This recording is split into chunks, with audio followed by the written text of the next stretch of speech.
Welcome to episode 2 of the Re.Convos. This afternoon, we are privileged to have a guest, very good friend of mine, Lilian Nartey. Lilian is Chief Executive Officer of Sereneaegis Realty. Welcome, said ma'am. Thank you, Cosmos. All right. So you've been practicing real estate brokerage for how many years? This is going to be my 5th year. Oh, it's 5th year. Incredible. How's been a journey? It's been incredibly fulfilling. I think that it's been one of learning every day on the job. But above all, it's been fulfilling. Like that. Tell us about your journey, right? Did you just stumble up on real estate, or is something you've always wanted to practice? And what was the early days like for you? I think that for most people, when you ask them why they started something, they go about it, they are passionate about it. It's something. I basically was broke and I was hungry, and so I just needed something to do. I had a friend who had earlier on contacted me to get a property for him. He was in the US Navy. And so we had gone about it with another friend of mine, and we had made some commission. Prior to that, I had no idea that when you sell for sellers, you would make a commission. So I had done that in the past, but I didn't really take it seriously. I didn't put any thought to it until I was in that state where I needed money and I needed to do something. I tried so many other things in the past, and at a point I was a stay-home mom, and so I needed to do something. And it was the easiest thing that came to mind to go back to. And so building on what I had done for that friend, I started real estate again. Oh, I like that. So you were not necessarily trained in it in terms of classroom training, gain actual knowledge through classroom training, right? But you just more or less stumble onto it and learn on the job. Yeah. And you learn every day. I learn every single day. Actually, it's the kind of industry that if you don't learn, you will flunk out. Because every day there's something to learn, not just from the industry, but from the people you meet as you do the job. You need to learn, otherwise you flunk out. It may look like it's the kind of business that is, the entry level is so easy. You can just get up and say, I want to do this business. Yeah. But you need to be learning every day. Otherwise, you'll be frustrated and you just go back to something else. Right. Everybody remembers their first sale, their first major deal, right? It's like your first boyfriend, first girlfriend. You never forget them, right? Can you walk us through your journey, the first major sale you did? Okay, so I didn't make any money from real estate for like the first 2 years. It was so disappointing that at a point I went back, prepared my CV, said, look, let me go and find a 9-to-5 job. What was helping me was that I was always selling something on the side. So I had some money coming in from other sources, but I didn't make any money. And I had people telling me, oh, this thing is not, is it going to work? Is it going to work for you? Are you sure this is what you really want to do? And so it was such a relief and such joy and excitement when I began to make money from real estate. My first client had reached out to me a couple of years. We had been chatting back and forth. I need to buy this, I need to. So once in a while, he'll come down. He's not in Ghana. So he'll come down, we'll go around, we'll look at properties, and then he'll go silent again.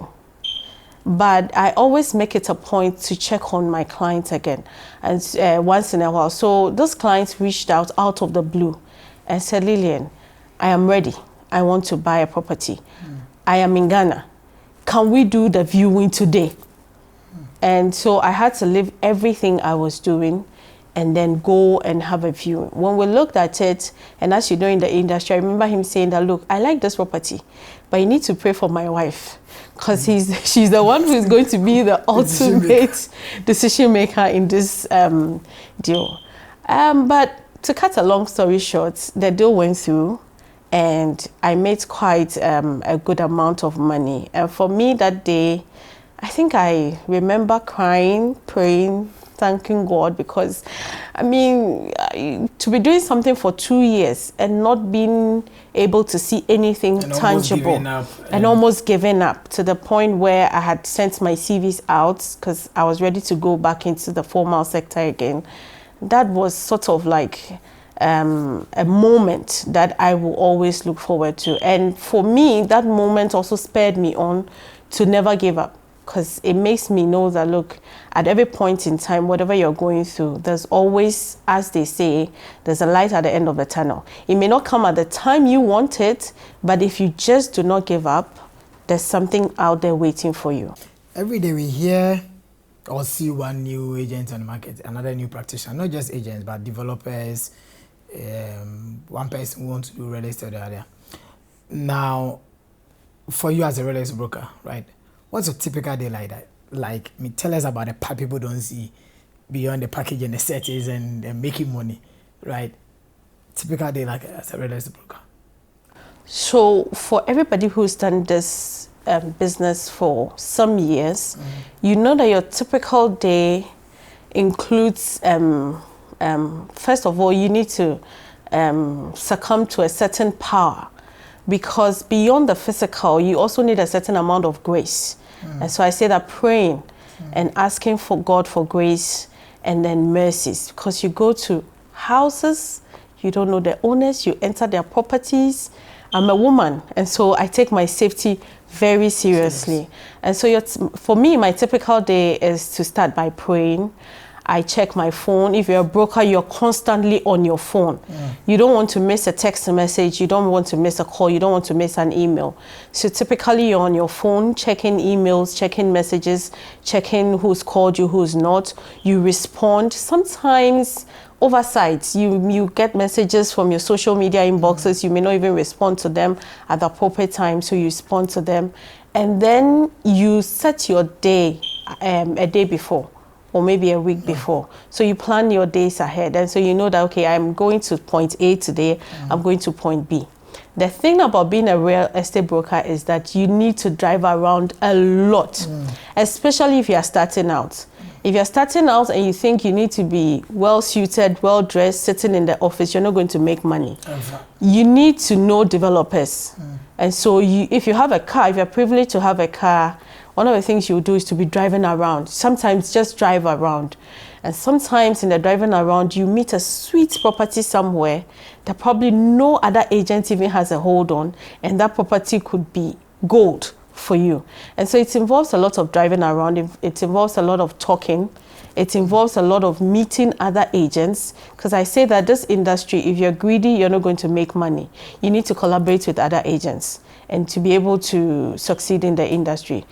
But for me, topmost is the driving around. I love it. I love to drive around. I like to see new neighborhoods coming up. I like to see properties, and I ask myself, what do these people do? How are they able to buy this kind of properties? And it motivates me. It does. You have to get used to it. Every now and then, you drive past a place, and next minute you drive by. There's something coming up. When did this get here? How did it get here? And all that, right? Yeah. You did mention something about collaboration and working with other agents, right? Agents are some of the most interesting people in their line of work. Some very interesting people, some really great ones, and really, really not so great ones. And there are those you don't even want to talk about, right? Share an experience with us. Some of the experiences you never forget, like the really tough and bad ones working with an agent. Okay, so when I started, typical, you would need to reach out to other agents in the industry. I don't know how other people started, but I think this is a story that we all share. You would reach out to other agents. Some you know, some you don't know. Yes. Some will respond to your messages, some will respond to your calls, some will not mind you.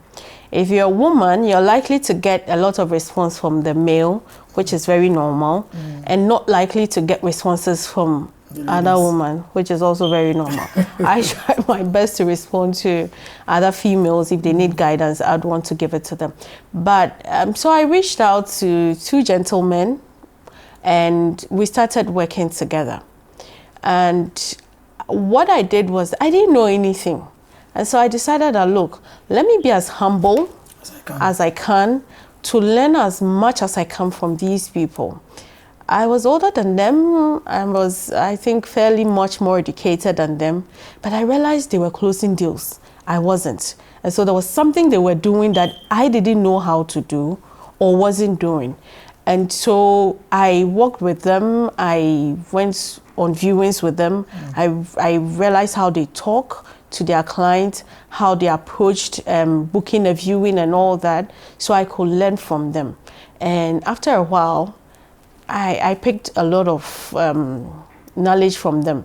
And to the point where sometimes we'll go to a viewing and they'll say, look, Lilian, now you talk to the client because we believe that, look, you are bringing in good clients.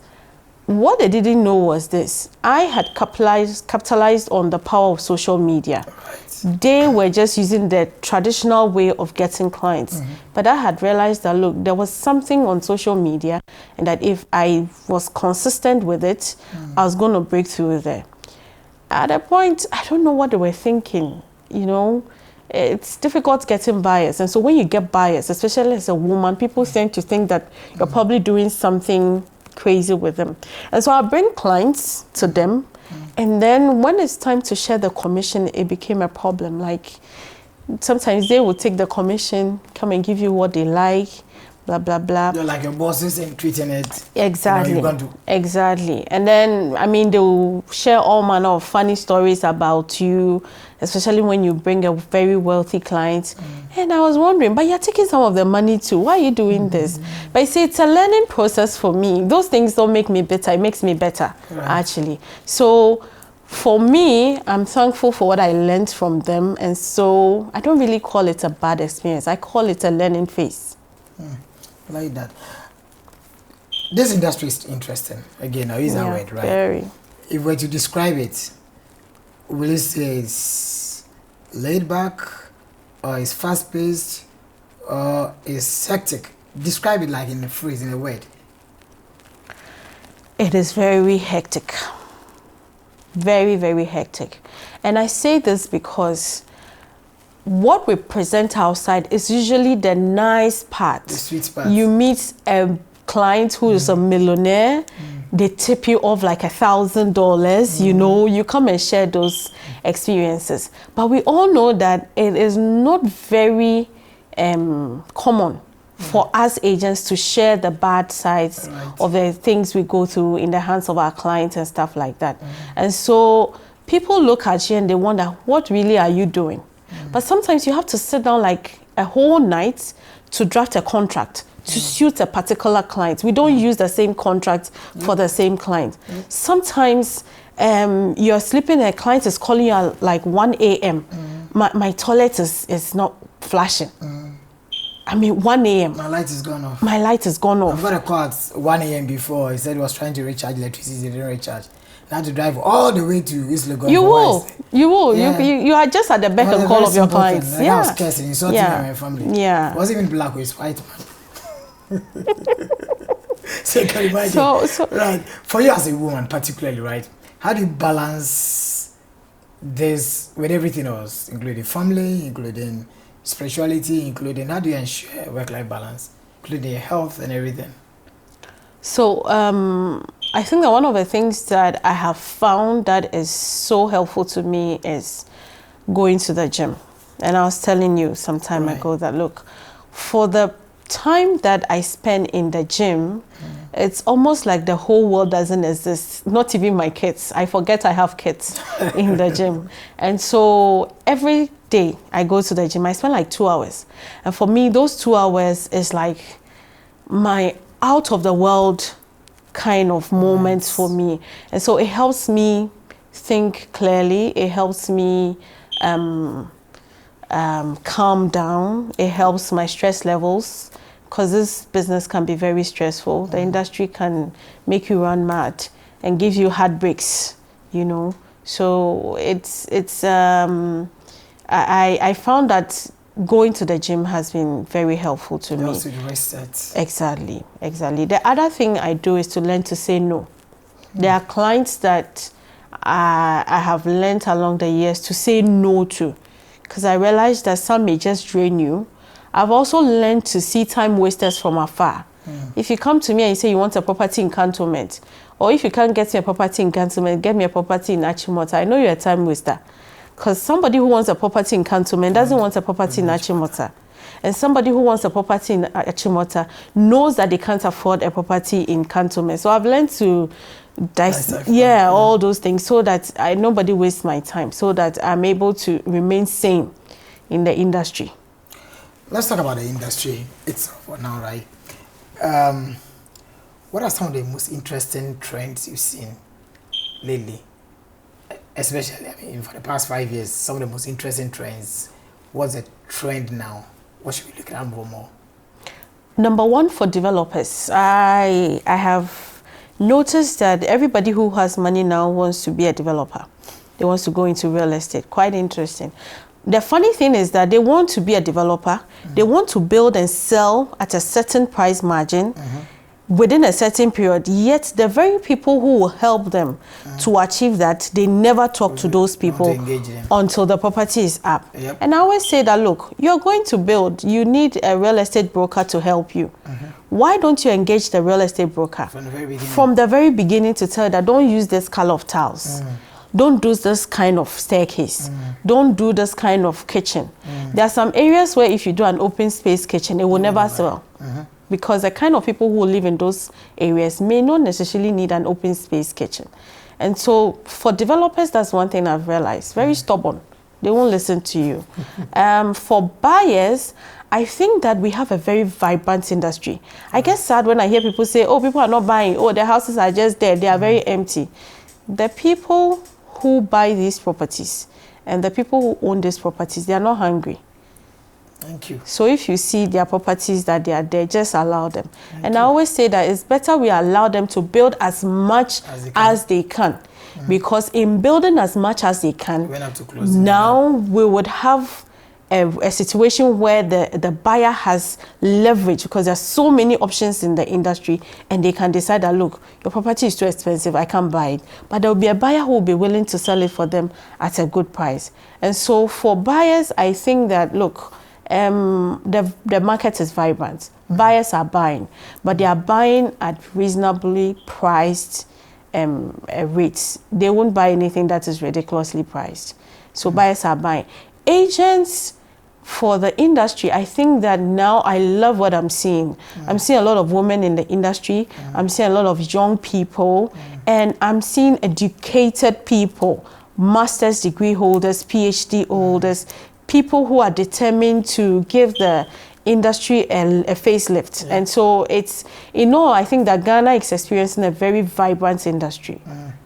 And there's still more to be done. I mean, somebody called the industry a wonder kid that is doing so well and has so much potential. Yeah, we do. But if you don't take care, we may lose out also on it. Because if you do realize that there's quite a number of interest from people in the diaspora. You've seen a number of agents who relocated from diaspora who have come here. Not just agents, even investors and developers who are coming from all over, from Turkey, from Dubai, from the States, from Europe, coming to invest here, right? If you had an advice for anybody in the industry, a practitioner, a broker, what would the advice for him? An investor, what would the advice? A developer, what would the advice for him? I think that let me start with a developer, because I think that they hold the key to bridging the gap when it comes to Ghana's housing deficit. Okay, so a lot of developers want to do high-end projects, which is fine. But I believe that the middle class is huge. The $70,000, $80,000, $100,000 range, there's a huge market for it. Unfortunately, developers are looking at $250,000, a certain price margin. And so for developers, what I'll say is just take your time, study the industry, talk to as many agents, credible agents. And not just agents, other professionals. Other professionals. Get data. So that you don't build and then your money is locked up in the property and you're just frustrated because you need to sell. So I believe that there's a market for the middle income. Let's look at the middle income. Let's look at developing properties that they can, because these middle income earners are people who can easily access mortgages. And this mortgage facility, they don't want to take so much. And so 70K, up to 100K, 120K. It's okay for them. There's a market for them. We realize that once properties are selling around that prices, it moves very fast. It does. So I have so much experiences. I mean, 80 to 120. 3 months max, you're on a max. It's gone. It's gone. People are happy to buy it off plan. Exactly. Right? Yes. Exactly. Yes. And if you can even price in cities over a period, right? I think you understand why they don't. We don't want to go there. Exactly, but over a period. So I mean, you know how much you want in dollars. Yeah. Over a period, you price it. It does some magic. It does. It does. It does some magic. Look, there's just so much to talk about this industry, from government perspective, from an investor perspective, from a broker's perspective, right? What do you think is working for us now, and what's not working for us now? And you did mention for a developer, but for an investor and a real estate broker, if we were to correct anything, what can we correct? I think that if you're going to invest in a project now, don't speak to too many people. That's a mistake a lot of investors make. They speak to the uncle, the daddy, the wife, even the driver.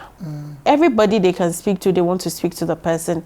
They want to take their opinion, and they soak it in before they reach out to... People share their own experiences. They share their own experiences, and so they soak in those experiences before they reach out to the professionals in the industry. So by the time they come, they are already projecting whatever they have soaked in on you.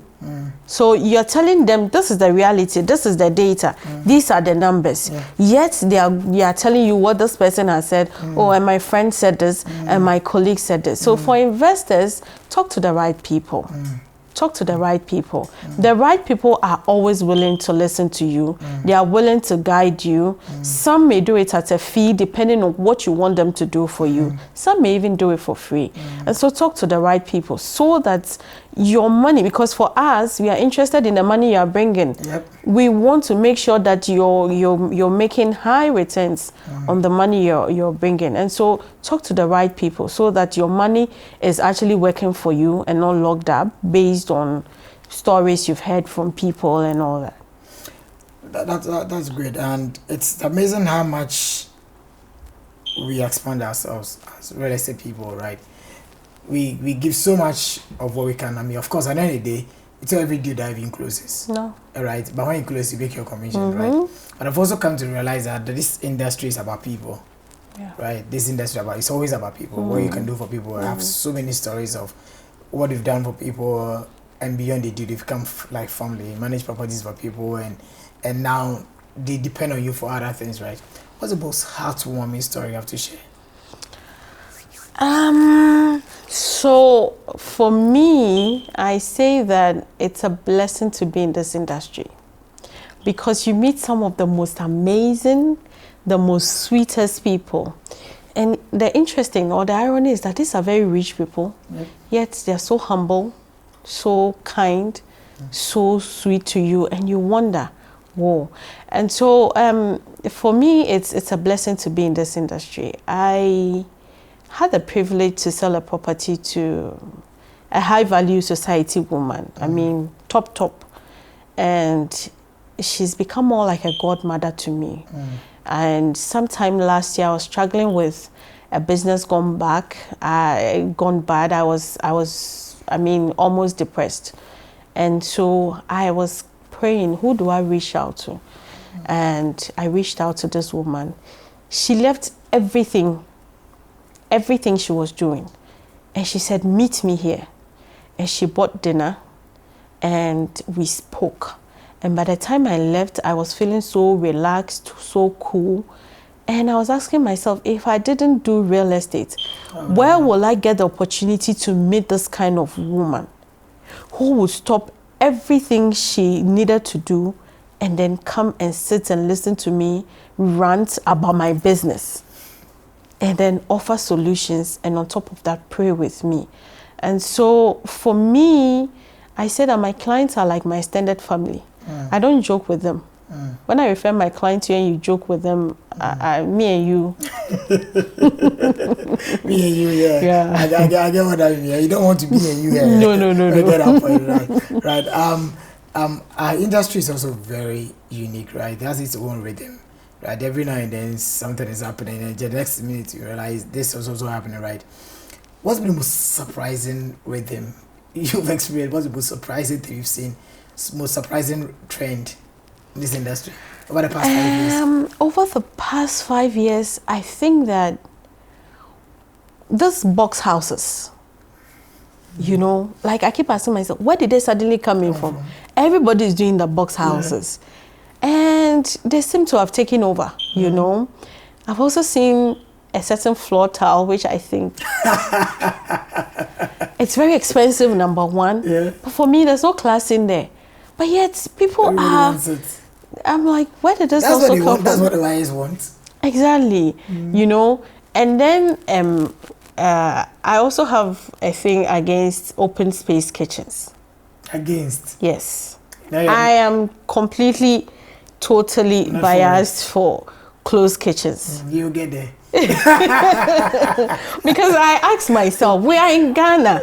We like abenkwai. We like our kobe. We like our kako. You know, the structure helps, but seriously, why are you giving me open space kitchens? But seriously, why aren't you ordering food and doing salad and those days the open kitchen? You don't have space for big kitchens. I don't want to. I want to eat. I want to eat. So those are trends which have really caught on, which I mean, it was a bit of a shock. Like, where did these ones come from, and why have they caught on so quickly? And people are adjusting. Interesting. People are adjusting to these trends, which is fine. And the idea of apartment living and townhouses and terrace houses, and people not wanting a very big compound with, I always say, rearing goods at one corner and chicken at the other side, and sometimes you even see a crocodile pond in the house, but not anymore. People are just adjusting and doing new things.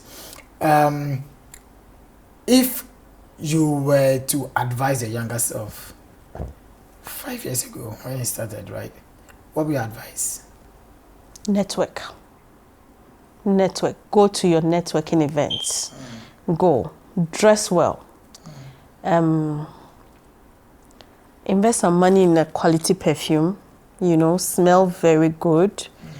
Read wide, because the people you talk to, they watch CNN, listen to foreign news, study. So that when you meet people at networking events, if you're a woman, watch some football. It won't hurt you. Learn some names. The common ones, Ronaldo, you to learn. Always a good icebreaker. Always a good icebreaker. Learn about shoes, learn about suits, learn about colors, learn about belts, learn about cars. That's a lot of learning. Yes, you need to. Because if you meet somebody with a nice car, you should know one or two things about the car. If they're wearing a nice belt or a nice shoe or a nice perfume, you know, when you know perfumes and you're complimenting a perfume, it's different from when you don't know and you're complimenting a perfume. So learn as much as you can, read as much as you can, spend time, so that, because the networking is where the money is. The money you're looking for in the industry, it's in people's pockets. And so just one handshake can do a lot for you. And so make time, go to your networking events, speak to as many people as you can.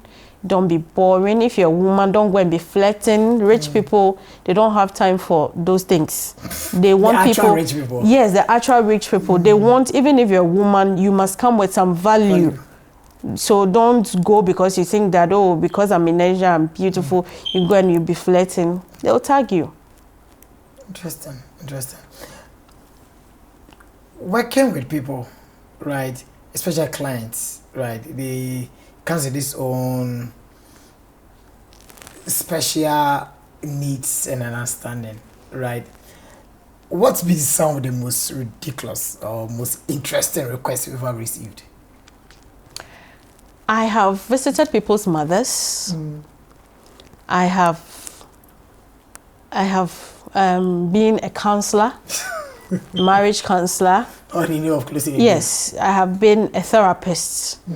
You know, I've spoken to people's kids.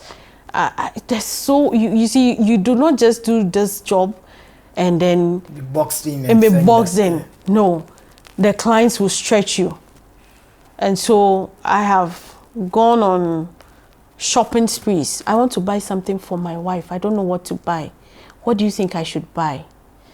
Lilian, I want to buy a perfume for my husband.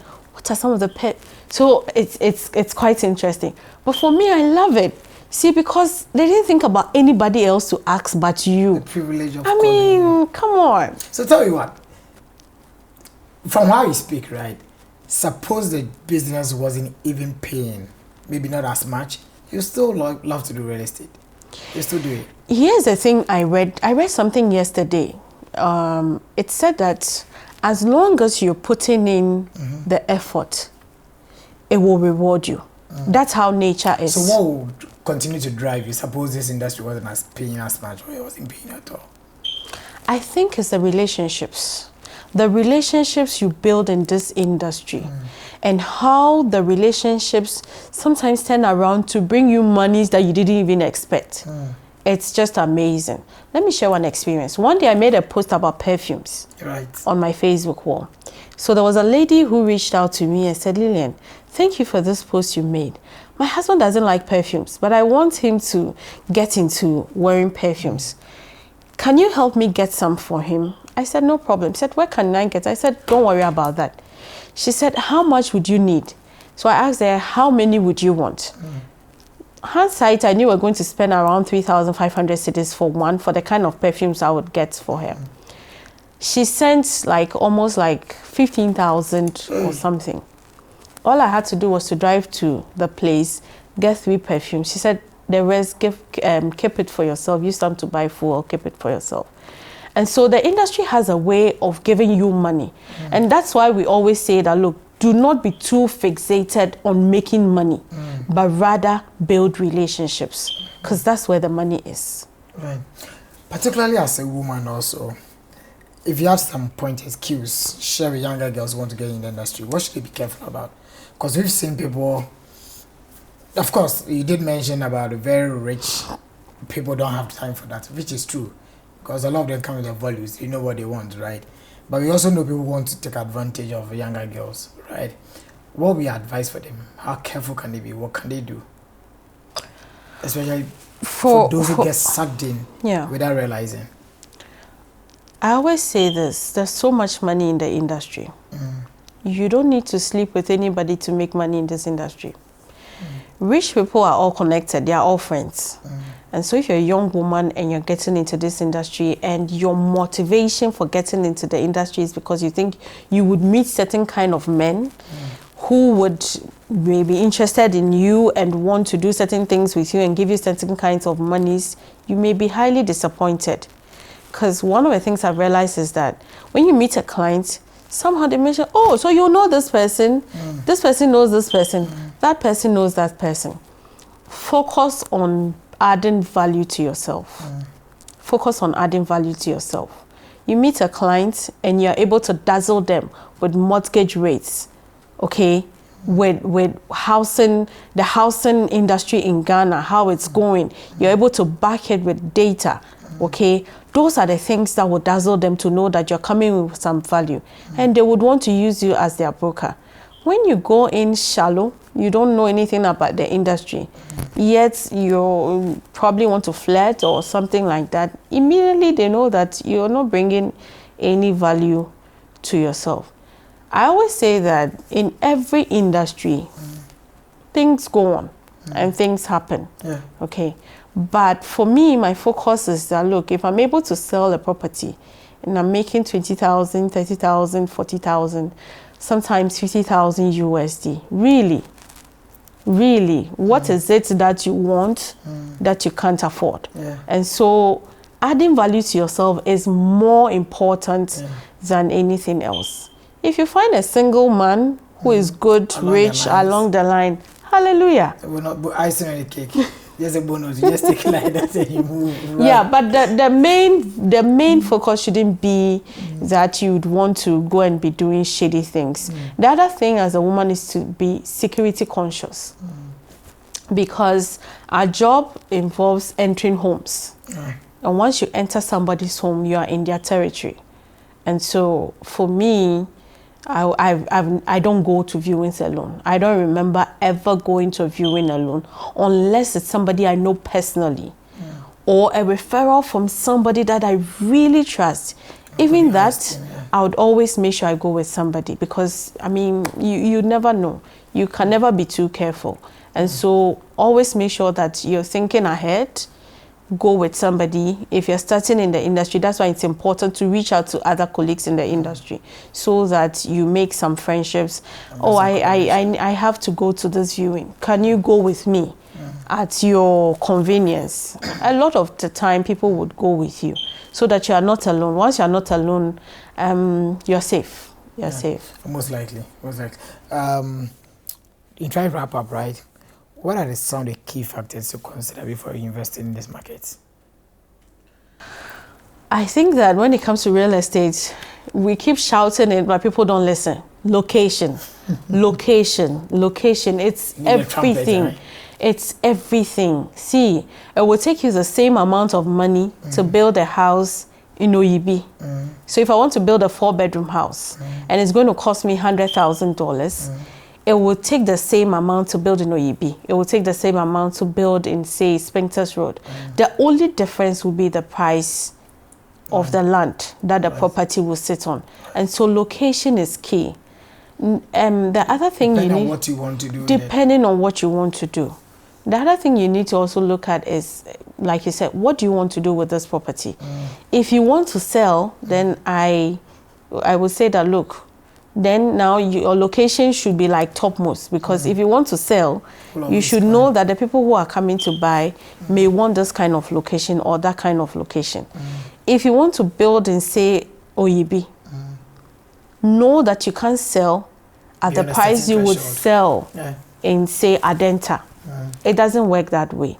And so for me, I think that if you want to enter this industry, a developer, investor, wherever you want to put your money in, think about location. It's the most important factor. Location always key.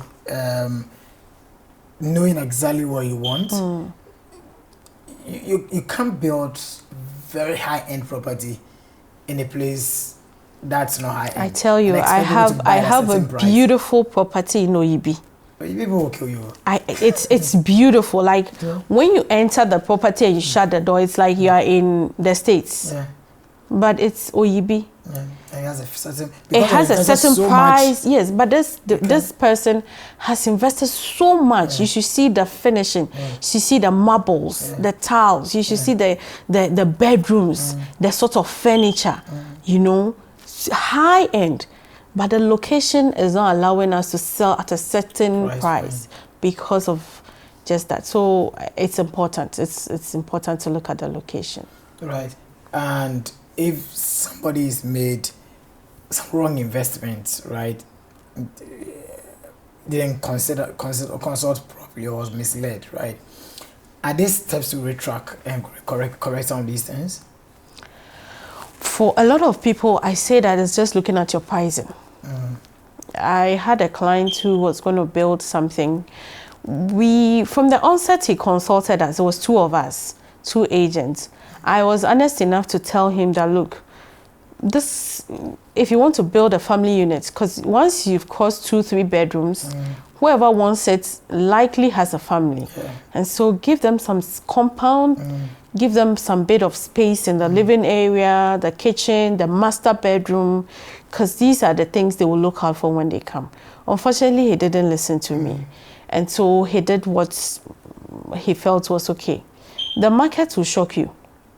The fundamentals are weak. The market will shock you. So he put a price of $350,000 USD for 1 whole year. It wasn't like there was no serious interest in the property. And so I noticed that he had brought it down to 300, 250. So one day we spoke and I said, how much did you spend? How much really did you spend? He said, I sent so and so amount. I said, look, bring it down. sell it at this point. Walk away. Get something little, but at least your money, your investment is intact. It's not locked up anymore. Now, when you're going to the next project, you have all the lessons that you've learned from this one to build a much better one. It will sell faster for you. But to having the property locked up on the market means that people think there's something wrong with it. Buyers will begin to assume that there's something wrong with this property. Why am I always seeing it? And why is the price coming down? And so rather, let's beat it down, let's sell it at this point. So he listened, and within, I think, a month or two, somebody had bought the property. Interesting. And so when it comes to what you can do right, always look at your pricing. Sometimes you just have to break even. Sometimes you just have to call it a loss and walk away what you can, and then take the lessons, learning curves, and move on. Exactly. Like, what are some of the sweetest spots you discovered in Accra for investments? Accra. I think Oyibi is beautiful. Oyibi, Ayimensa. Those two locations for me are beautiful. I think that if you have a place there, you're blessed. Let's do this. If you have enough money to buy anything in any of these places, right? Anywhere in Accra, right? If you have to choose between Cantonment and airport, where will you choose? Cantonment any day. Airport and Airport Hills. Airport Hills. Cantonment Laboni. Cantonment. Chado East Legon. East Legon. Chado Ajegano. I don't know why, but no Chado. No Chado. No Chado. East Legon Hills, Boteman. But no, East Legon Hills. East Legon Hill proper. East Legon Hills proper. Not the extension. No, the extension. Okay. Oyarifa Kwabenya. Oyarifa. Oyibi Kaswa. Oyibi. Dodoa Kaswa. Dodoa. Okay, fine, let's wrap up. Hacho. Taifa. Hacho. I'll take Hacho by Taifa. Okay. Thank you very much. You're welcome. You're welcome. You're welcome.